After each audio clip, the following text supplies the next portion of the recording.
étoiles, bienvenue aussi à tous ceux et celles qui découvrent cette chaîne et cette série d'interviews présentant auteurs et autrices. Également, je remercie toutes les personnes qui se sont abonnées à ma chaîne, car vous ne le savez peut-être pas, mais cette simple action permet de rendre mes invités plus visibles.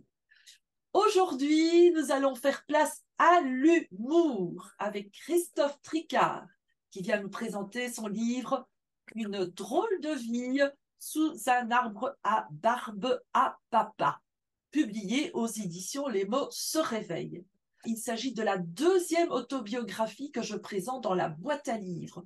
La première est celle de Thomas Solède, de l'enfance volée à la danse de l'âme, que je vous invite d'ailleurs à regarder. Vous trouverez le lien ici en haut à gauche.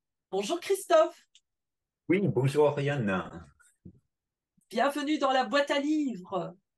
Oui, oh là, quelle chance, en fait, rien que le mot déjà, en fait, il n'y a pas de problème. Après, on a peur de s'enfermer dans la boîte à livres, en fait, hein, donc il faut en ressortir, quoi. Donc, Et oui, c'est ce que je fais sortir les livres de ma boîte à livres.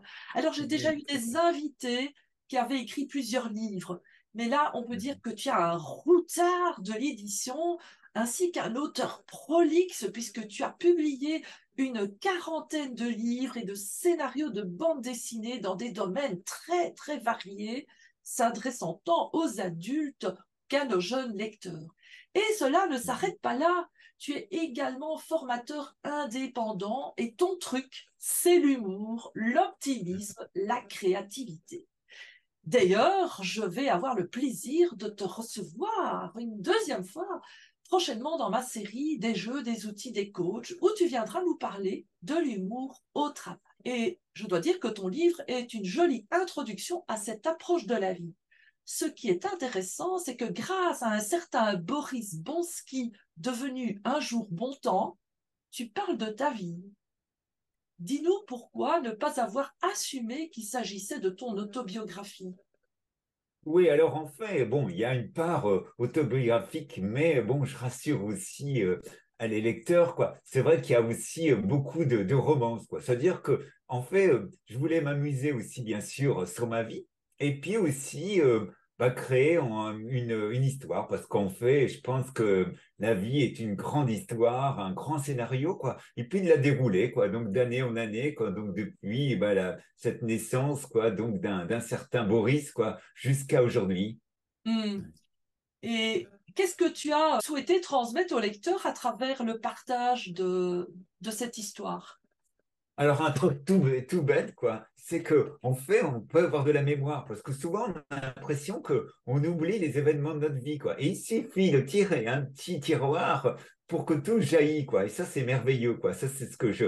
Alors après, ce que j'ai eu envie de faire ressortir, c'est que la vie est joyeuse, quoi. C'est-à-dire que, effectivement, même dans les pires moments, il y a toujours des petites lueurs, quoi, de joyeuses, comment, lumineuses, quoi, qui sont là. D'ailleurs, c'est vrai que j'ai imaginé un petit personnage qui s'appelle la vie de mon ange, qui, à chaque fois, donne son avis un petit peu positif, spirituel au sens large, quoi. Donc, c'est vrai que c'est ce côté-là, et puis que, en fait, on est aussi des artistes sans le savoir, parce que, bon, on a une vie, même la plus, la vie la plus banale, entre guillemets, quoi, ressort, quoi, des trésors, quoi. Et puis, je pense que faut pas sous-estimer, c'est-à-dire que on a une vie très chouette et puis il faut le dire, quoi. Donc c'est un petit peu cet esprit, quoi, que j'ai voulu lancer à travers cette fiction romancée, quoi. Hmm. D'ailleurs, j'ai trouvé que ton livre me faisait penser à ce grand livre, Chronique de l'humanité, que beaucoup ont encore chez eux, d'ailleurs, dans leur bibliothèque, Oui. qui a été publié dans les années 90 chez Larousse. Mhm. Et tu fais débuter l'histoire de Boris en 1958. Et c'est intéressant car tu parles de la rencontre des parents. Et donc, souvent, on débute l'histoire au moment de la naissance. Toi, Oui. tu débutes avant. Et, et finalement, ben, notre héros naît en 1961. Et donc, voilà, j'ai trouvé ça un joli clin d'œil et aussi que tu consacres plus ou moins 2 pages et demie, hein, c'est assez régulier d'ailleurs, à chaque année Oui. de la vie de ton héros. l'originalité est que tu commences chaque année par une récapitulation des événements marquants pour les lecteurs plutôt citoyens français, j'ai observé aussi, parce qu'il y a des événements en lien avec la France, de temps en temps avec le monde. Et puis, comme tu le disais, tu termines par le commentaire de ton ange. Alors, cet ange, moi, je trouve qu'il est fort important. Dis-nous en plus sur ta relation aux anges. Alors, bah, c'est vrai que c'est bien. En fait, on boit le café tous les jours, en fait, le matin. Non, non, sérieusement, je pense qu'il y a deux façons de voir, en fait, les anges, quoi. C'est-à-dire que si on est très rationaliste, bah, on se dit que voilà, c'est notre intuition qui est là, quoi, qui nous guide, quoi. D'ailleurs, cette petite voix qui est toujours là, qui nous fait dire, va à droite. Et puis nous, avec notre mental, on dit, non, non, je vais aller à gauche. Puis, bon, voilà, on se prend une belle bosse parce que, bah, effectivement, on a ouvert la mauvaise porte, quoi. Donc ça, c'est ce côté rationaliste. Et puis moi, je crois aussi à quelque chose, en fait, qui est bah, des guides, des anges, bon, on peut les appeler tels que de n'importe quelle façon, quoi, mais qui sont là, en fait, hein, qui ont sacrément du boulot, comme je dis au début, quoi. La première fois, je dis, ça y est, mon ange qui fait dire, bah, terminer les grasses matinées, en fait, je vais avoir du boulot, parce qu'effectivement, je pense que on a ces présences qui sont là pour nous Mm, guider. Alors, ben, je veux dire, par exemple, ça peut se manifester par des intuitions, des synchronicités, quoi. Et donc, bah, je trouve que c'est vachement important de les écouter, quoi. C'est ce qu'on ne fait pas toujours, moi le premier, quoi. Et puis voilà, à travers ce livre, j'ai voulu aussi donner ce petit clin d'œil, quoi. Et puis aussi dire que bah, chaque événement de notre vie a toujours une signification. Voilà, c'était un petit peu ça aussi, quoi. Et donc, est-ce que je peux comprendre que la chaise blanche qui est à côté de toi est la chaise de ton ange? Oui, oui, ah, mais il est assis, mais bon, il est tout maigre en fait, hein. Donc, oui, oui, il me regarde, il me souffle des mots et tout, quoi. Ça, c'est bien, Ah, rien à l'œil, en fait, hein. ouais. Voilà. Donc, effectivement, ces petits clins d'œil, dire que ben, ils sont là, quoi, en fait, Mm, hein. Donc, et puis, je trouve que c'est important, quoi, de les écouter, quoi. mm, oui. Est-ce que ce serait la voix de la conscience ou encore? Ouais, alors après, bon, on donne les mots que l'on veut, je pense que voilà, c'est ça, c'est hors religion, parce que ben, c'est vrai que moi, je suis pas spécialement dans une religion, mais je pense que c'est quelque chose qui nous dépasse, quoi. Heureusement d'ailleurs, parce que dans l'époque que l'on vit, ben, qui est difficile, quoi, être purement matérialiste, ça doit être bah, très dur, quoi, parce que bah, effectivement, là, il n'y a pas du tout d'assurance pour l'avenir, même dans les 6 mois qui viennent, on ne sait pas ce que notre vie, ce que l'actualité, la société nous réserve, quoi. Donc voilà, d'être cool par rapport à ça, c'est un petit peu aussi le message, quoi, de ce livre, quoi, hein. Mm, oui. C'est vraiment ta philosophie de vie, hein? Ouais. Bon, après, je suis un petit peu comme tous les cordonniers, les, les plus mal chaussés, c'est-à-dire qu'effectivement, je craque. Là, en ce moment, moi, j'ai la chance d'habiter en Bretagne sud, et puis il fait un super mauvais temps, il pleut, d'ailleurs, il nous annonce une tempête, donc bah, c'est vrai qu'une mauvaise nouvelle, je suis humain encore, je suis pas encore Dieu, presque, hein, j'arrive. Et puis, je peux craquer, mais bon, d'avoir conscience que ben, cela comment dire, peut-être comme un de mes anges, je me fais un petit bisou sur le front en me disant, mais non, je suis là, allez, Christophe, remets-toi en forme, quoi. Donc, c'est un petit peu ça, quoi. Donc, Mm, mais ceci dit, bon, pour revenir au livre, c'est vrai que ce livre est plutôt quand même des événements, quoi. Ça, c'est le petit clin d'œil, mais c'est vraiment, comme tu le disais, je commence toujours par des événements à la fois au niveau nationaux et puis internationaux qui ont pu se passer dans l'année, quoi, hein, mais aussi, bah, c'est sous forme de chronique, c'est-à-dire que ben, j'ai sélectionné un événement chaque année, donc qui va bien sûr bah, de la rencontre de mes parents. En fait, alors j'ai le clin d'œil parce qu'effectivement, ils n'étaient pas spécialement très, très doués pour draguer pour mon père ou ma mère, qui était bon, un petit peu réservée, quoi, à comment continuer à la naissance. Donc j'ai imaginé ce qu'effectivement, ce petit bout de chou qui était là, hein, qu'est-ce qu'il pouvait ressentir avant de revenir. Et puis les premiers pas, qui c'est ah, voilà, tiens, une grosse bonne femme qui était là, un comment pas très sympathique, des bocaux qui sont là. Et puis bon, voilà, la vie commence, quoi. Et puis après, ben, plein d'événements comme le premier amour. Bah, c'est vrai que le mai 68,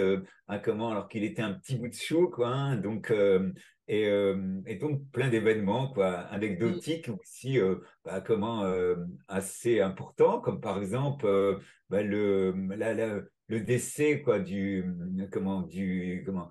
père de Boris, quoi, qui était un moment, quand il avait 10 ans, c'était pas spécialement un bon moment heureux, quoi. Mm. À la rencontre aussi de Céline Dion, quoi. Donc j'ai eu la chance de la rencontrer en fait à Montréal dans les années 70. Donc là, c'est la partie vraie où j'ai un petit peu retranscrit quoi, ma rencontre avec cette chanteuse. Oui, waouh. Mm.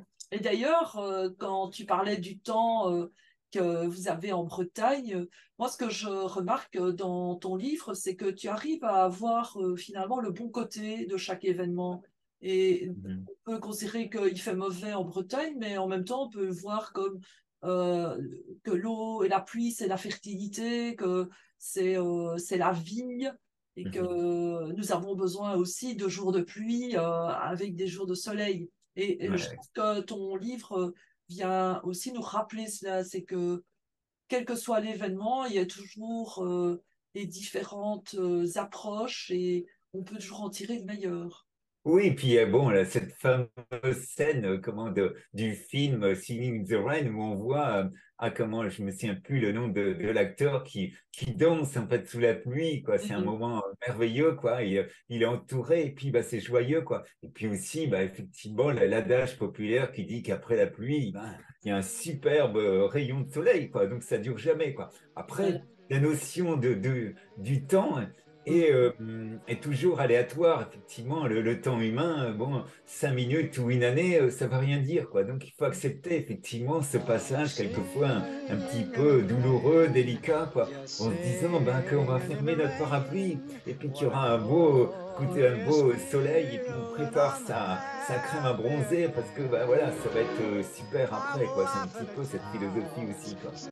C'est vrai que ton livre nous rappelle que tout est cycle et qu'il y a toujours eh bien, des saisons, Mm. que ce soit durant l'année comme des saisons dans notre vie, et que chaque saison a sa part de bonheur, de plaisir, et Ouais. qu'il suffit d'ouvrir notre cœur et notre esprit pour accueillir cela. Et voilà, nous arrivons tout doucement à la fin de cette interview.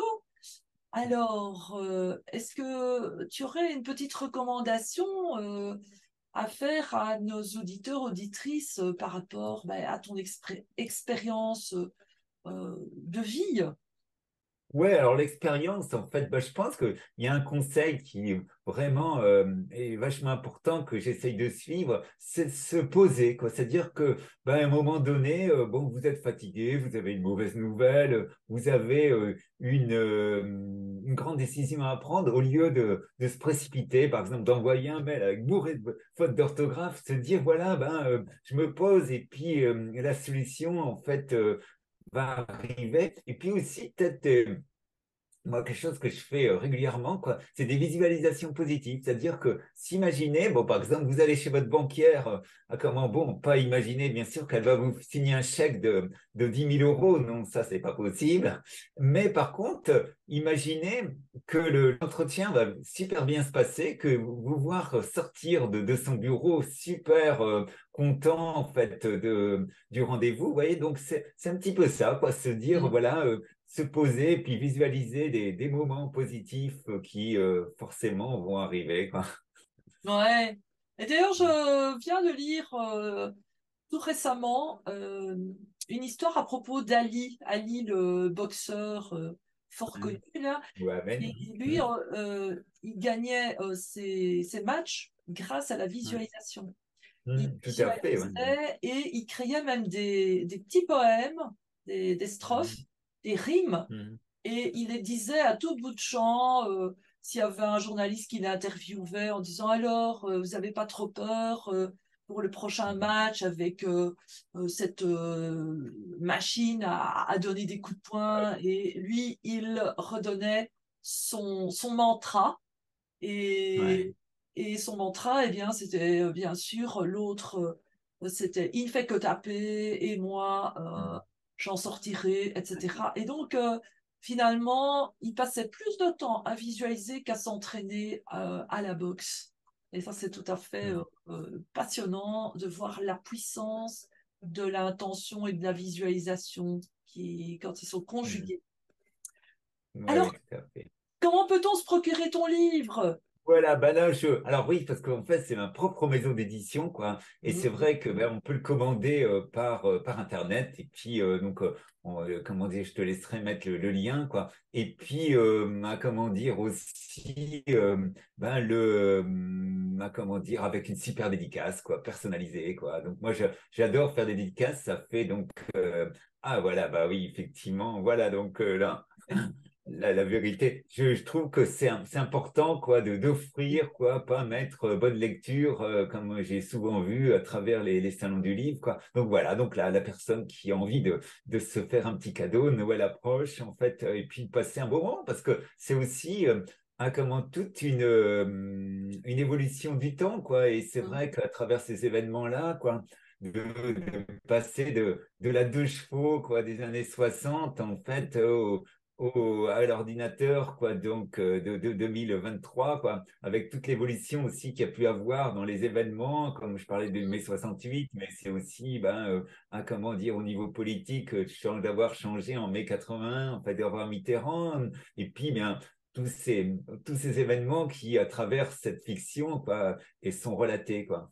Oui, d'ailleurs, je trouve que c'est un témoignage aussi sur une époque Mhm. de l'histoire. Donc, voilà, il pourra même servir pour les jeunes étudiants en histoire parce qu'il y a énormément d'éléments qui sont partagés. C'est un témoignage finalement aussi, Oui, hein. oui, oui. Ton livre D'accord. est un Et témoignage. alors, les lecteurs qui ont envie de me faire aussi me voir en vrai, j'ai monté un spectacle, une lecture spectacle de ce livre, quoi, donc qui dure de 35 à 40 minutes, quoi. Donc voilà, donc si vous connaissez, ou vous êtes vous-même libraire dans un café librairie, où vous avez une petite salle de spectacle, il n'y a pas de problème. Je prends mes bottes de 7 lieux et j'arrive pour jouer ce petit spectacle qui est assez aussi interactif, quoi.